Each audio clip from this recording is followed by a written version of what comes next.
брат, има някаква къща се отключи. И ето как направих къщата.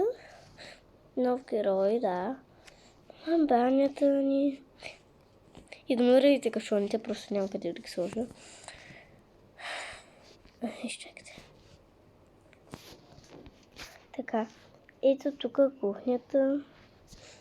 Да, просто раницата. Да.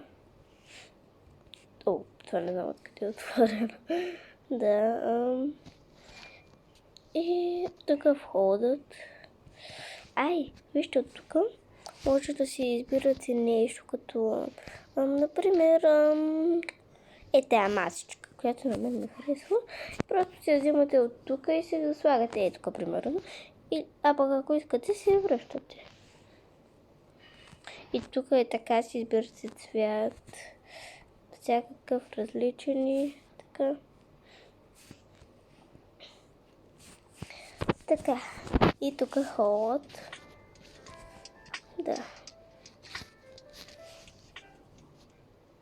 Както и също така има и нови неща. Да, ето е къщата. Има и нови неща. Само да отидем там да идем, нали?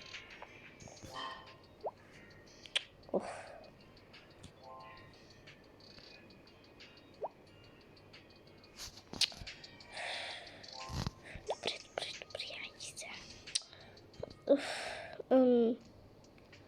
чакайте. Просто имам нови неща в магазинчето, така че просто можете да видите. Като си апдейтите играта всъщност. Да, аз като си актуализирах, дали получих иначе. Нямах преди малко, докато не го актуализирах и тогава чак го имах.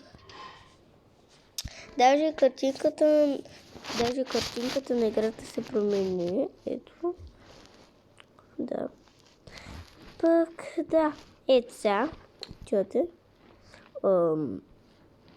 Така.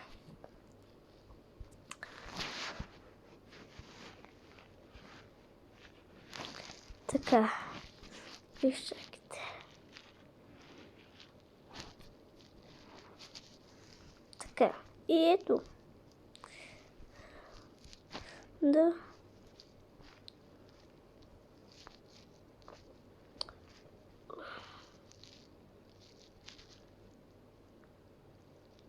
Оу. Оу. What the? Хора. Значи има и още нови неща. Както аз и вие сега в момента го разбрахте.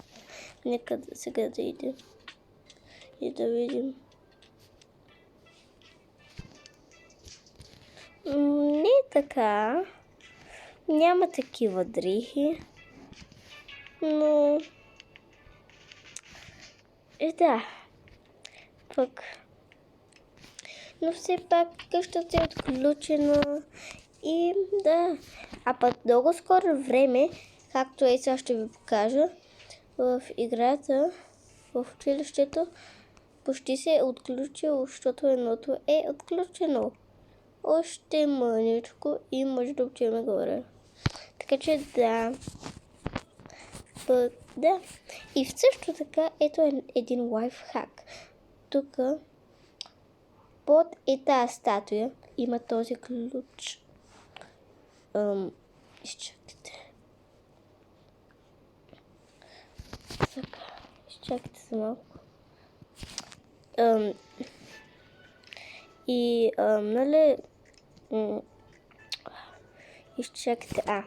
Ето. Това ключ. Сега, като го вземем този ключ и за ето това по принцип.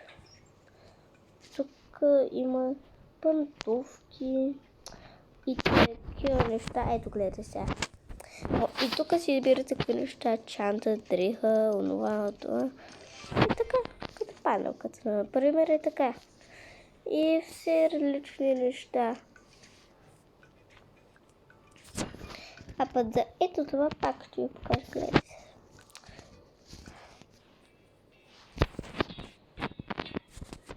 Така, ето тук отзаде има ключ.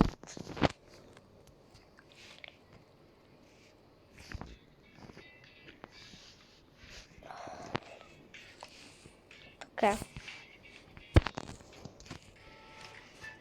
И така, и сега да ви го покажа.